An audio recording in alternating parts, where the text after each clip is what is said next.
Kung tama ang kinakain mo, bakit mabigat pa rin ang pakiramdam? Mga kapamilya, sa huling video, napag-usapan natin ang mga pagkaing tumutulong sa natural na paglilinis ng katawan. Marami sa inyo ang nag-comment at nagsabi, Doc, okay, alam ko na ang kakainin. Pero ang tanong ngayon, paano kung tama nga ang pagkain pero mali ang paraan? Paano kung healthy nga ang kinakain mo pero bumabalik pa rin ang bigat ng pakiramdam? Iyan ang pag-uusapan natin ngayon. Linawin natin ito agad. Ang video na ito ay hindi diet plan. Hindi rin ito detox program. At lalong hindi ito listahan ng bawal at parusa. Ito ay simpleng gabay kung paano kainin ang tamang pagkain, araw-araw, sa totoong buhay. Kung ikaw ay 40 pataas, madaling mapagod, o ayaw ng komplikadong rules, para sa'yo ito. Ngayon, pag-usapan natin ang problema sa paisang tama. Maraming tao ang ganito ang ginagawa. Isang araw, puro gulay. Kinabukasan, puro prutas. Tapos biglang juice cleanse. Healthy ba? Oo, sa papel. Pero sa katawan, hindi balanse. Madalas nating marinig, kailangan mo ng detox. Parang superhero ang dating, di ba? Pero ang totoo, ang katawan natin may sarili ng detox system. Ang atay, ang bato, at ang bituka. Hindi natin kailangang linisin ang katawan. Ang kailangan natin ay suportahan ito araw-araw. Kaibigan, inaanyayahan kitang mag-subscribe sa channel ko para una ka sa nakakaalam sa mga upload namin na tunay na tumutulong sa mga katulad mong nagnanais ng malusog at masiglang buhay. Unang halimbawa, gulay lang. May gulay nga, pero kulang sa protina. Ang gulay ay puno ng fiber at vitamins na mahalaga sa kalusugan. Ngunit, saan kukunin ng katawan ang protina? Kailangan din ito para sa muscle repair at immune system. Ang protina ay matatagpuan sa karne, isda, at dairy. Ang kakulangan sa balanseng dieta ay nagdudulot ng nutrient deficiency. Mahalaga ang iba't ibang pagkain para makuha ang lahat ng sustansya sa katawan.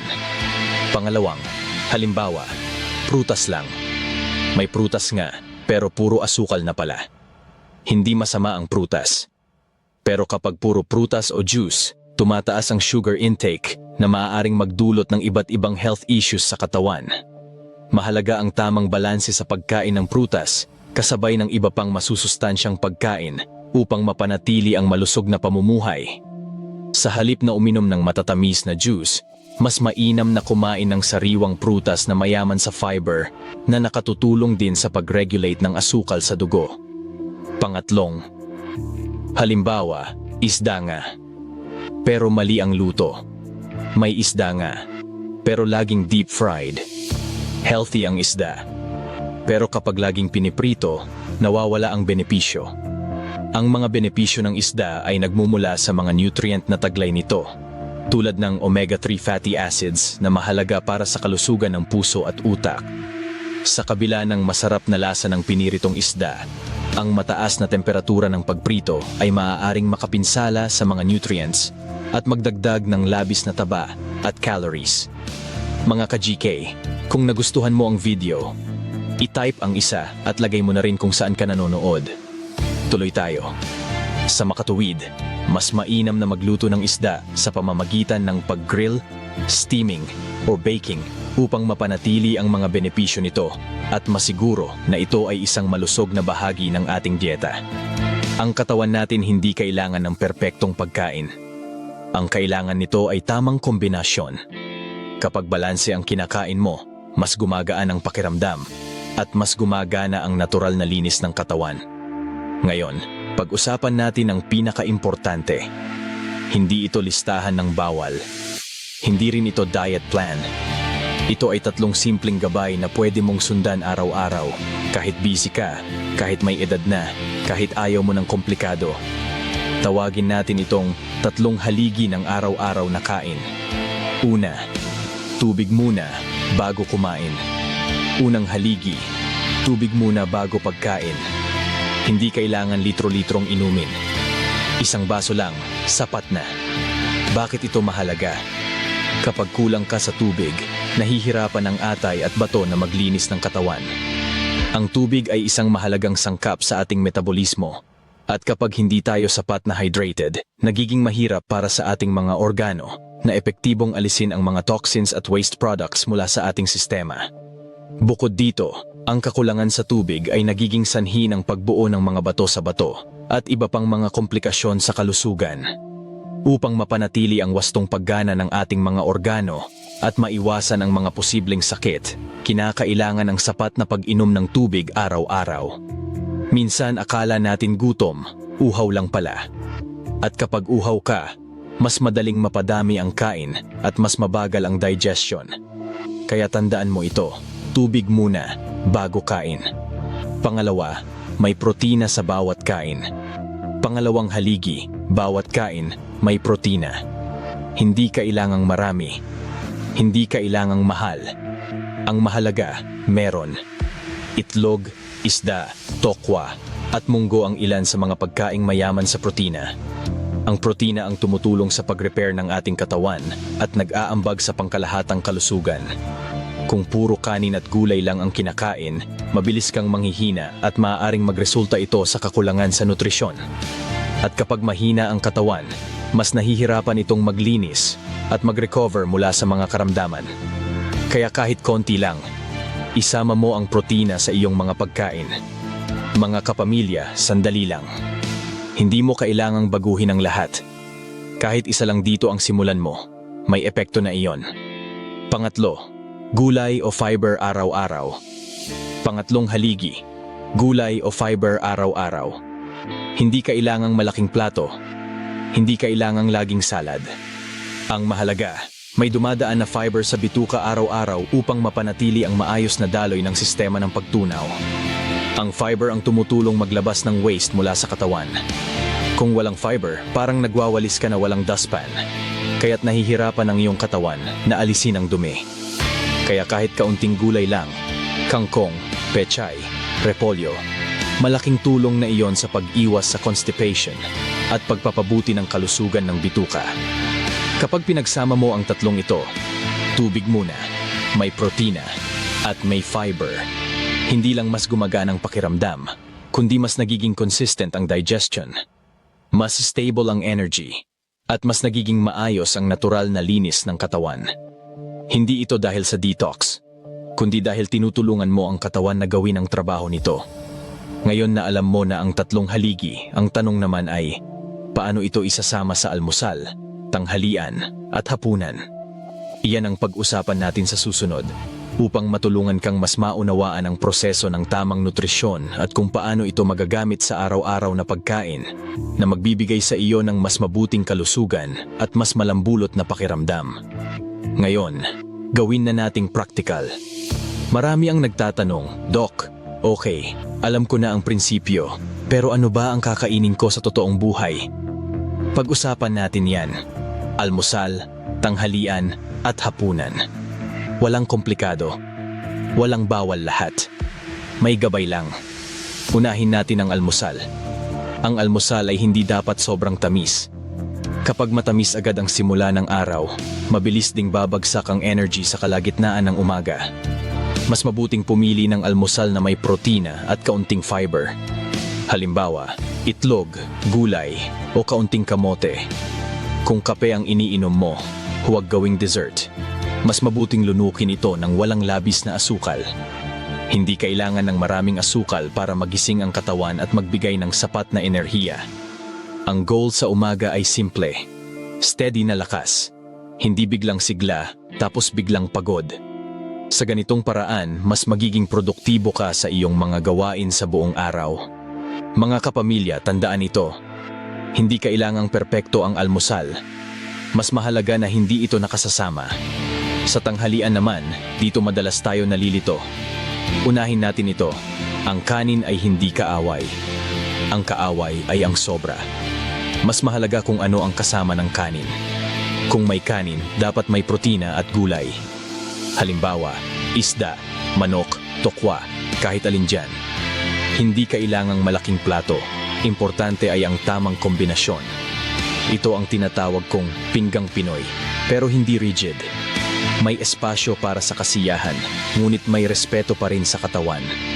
Ang pagdagdag ng masustansyang pagkain ay hindi lamang nagiging daan para sa mas masarap na pagkain, kundi nakakatulong din sa ating kalusugan. Kapag balanse ang tanghalian, mas hindi ka aantukin at mas maayos ang digestion. Kung isa lang ang babaguhin mo sa araw, gawin mo na itong tanghalian. Dito pinakamalakas ang epekto. Pagdating ng hapunan, iba na ang goal. Hindi na ito para sa lakas. Ito ay para sa pahinga at pag-recover. Kaya mas mabuti kung mas magaan ang kakainin. Isda, gulay, at tokwa. Sapat na ang mga ito para sa isang masustansyang hapunan. Iwasan ang sobrang mantika at sobrang dami ng pagkain dahil ang mahalaga ay hindi ang pagkabusog kundi ang kalidad ng natutunaw na pagkain. Hindi kailangang busog na busog bago matulog. Mas makakatulong sa katawan ang pakiramdam na kontento lamang, na nagbibigay daan sa mas maayos na tulog at mas mahusay na pag-recover sa susunod na araw. Kapag ganito ang daloy ng araw mo, maayos ang simula. Balanse sa gitna, magaan sa huli. Mas nagiging consistent ang digestion. Mas maayos ang tulog. Mas gumagana ang natural na linis ng katawan. Hindi dahil may tinanggal ka, kundi dahil inaayos mo ang timing at balanse. Pero kahit alam na natin ito, may mga pagkakamali pa rin na paulit-ulit nating nagagawa. Hindi dahil matigas ang ulo, kundi dahil nakasanayan na. Iyan ang pag-usapan natin sa susunod. Ngayon, pag-usapan natin ang mga karaniwang pagkakamali. Hindi ito para manisi. Hindi rin ito para takutin ka. Ito ay para makatulong, dahil halos lahat ng ito normal na ginagawa ng tao. Unang pagkakamali, sobrang takot sa taba. Kapag narinig ang salitang taba, iniisip agad, masama. Pero hindi lahat ng taba ay kalaban ng katawan. May taba na kailangan ng katawan para sa hormones, utak, at pakiramdam ng busog. Mas madalas, ang totoong problema ay sobrang asukal at ultra-processed foods. Kapag tinanggal mo ang lahat ng taba, madalas bumabawi ka sa matatamis at doon nagkakaproblema. Ang labis na pagkonsumo ng asukal ay maaaring magdulot ng iba't ibang issue sa kalusugan, kabilang ang labis na timbang at diabetes. Hindi lahat ng masarap ay masama. At hindi lahat ng masama ay taba. Ang tamang uri ng taba ay maaari pang maging kapaki-pakinabang sa ating sistema. Pangalawang pagkakamali, puro liquid. Juice sa umaga. Shake sa tanghali. Sabaw sa gabi. Mukhang magaan, pero hindi palaging mabuti. Ang katawan natin kailangan ding ngumata dahil ang pagnguya ay isang mahalagang bahagi ng digestion. Kapag puro liquid, mas mabilis magutom, mas madaling sumobra sa pagkain, at mas hindi stable ang energy. Mas mabuti pa rin ang buong pagkain kaysa inumin lang dahil nag-aalok ito ng mas maraming nutrisyon at kasiyahan sa pagkain na mahalaga para sa maayos na kalusugan at damdamin. Pangatlong pagkakamali, sobrang higpit. Biglang walang kanin. Biglang walang taba. Biglang bawal lahat. Sa umpisa, kaya. Pero sa katagalan, nakakapagod na siya. At kapag napagod, mas madaling sumuko. Ang kalusugan ay hindi isang one-week challenge kundi ito ay pangmatagalang alagaan. Dapat tayong maging handa at may disiplina sapagkat ang tunay na pagbabago ay nagmumula sa pagtanggap at patuloy na pagsisikap. Kung hindi mo kayang gawin ito habang buhay, huwag mo itong simulan dahil ang mahigpit na pagbabawal ay kadalasang nagiging sanhi ng pagnanais na muling bumalik sa mga dating gawi. Pang-apat, pakikinig sa lahat. Isang post, isang advice. Isang video, ibang rule na naman. Nalilito ang katawan at ang isip. Tandaan mo ito, hindi lahat ng gumana sa iba ay gagana sa iyo. May edad, may kondisyon, may lifestyle. Mas mahalaga ang consistent na simple kaysa pabago-bagong perfect. Sa paglalakbay patungo sa mas malusog na buhay, isaalang-alang ang iyong sariling karanasan at pangangailangan. Itakda ang mga simpleng layunin na madaling makakamit at panatilihin ang iyong dedikasyon sa mga ito para sa pangmatagalang tagumpay.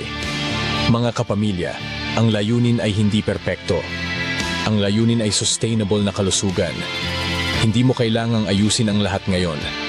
Ayusin mo lang ang kaya mong panindigan. Doon nagsisimula ang totoong ginhawa. Ngayon, Kanino ang ganitong pagkain? Bakit ito angkop habang tumatanda? Para ito sa mga nagnanais ng pangmatagalang kalusugan. Hindi ito para sa mga gusto ng instant results. Para ito sa mga handang pamahalaan ang kanilang kalusugan. Kung ikaw ay 40 pataas, para sa iyo ito. Habang tumatanda, mas sensitibo ang ating katawan. Ang sobrang puyat, kain at higpit ay hindi na epektibo. Ngayon, mas mahalaga ang balanse kaysa sa extremes. Para sa may maintenance, kung ikaw ay may maintenance, para sa iyo ito. Hindi lahat ng diet ay ligtas para sa iyo. Ang bawat katawan ay may kanya-kanyang pangangailangan. Hindi lahat ng uso ay dapat sundan, kaya mahalaga na mag-research at magtanong bago sumubok ng anumang bagong programa. Mas mahalaga ang stable na pakiramdam kaysa biglang pagbabago, sapagkat ang mga radikal na pagbabago ay maaaring magdulot ng stress sa katawan. Ang layunin ay suportahan ang katawan, hindi pahirapan sa pamamagitan ng tamang nutrisyon at balanseng pamumuhay. Para sa madaling mapagod, kung pakiramdam mo ay madali kang mapagod, para sa iyo ito. Minsan iniisip natin na kulang lang sa kape, ngunit sa totoo lang, madalas ay kulang tayo sa tamang pagkain.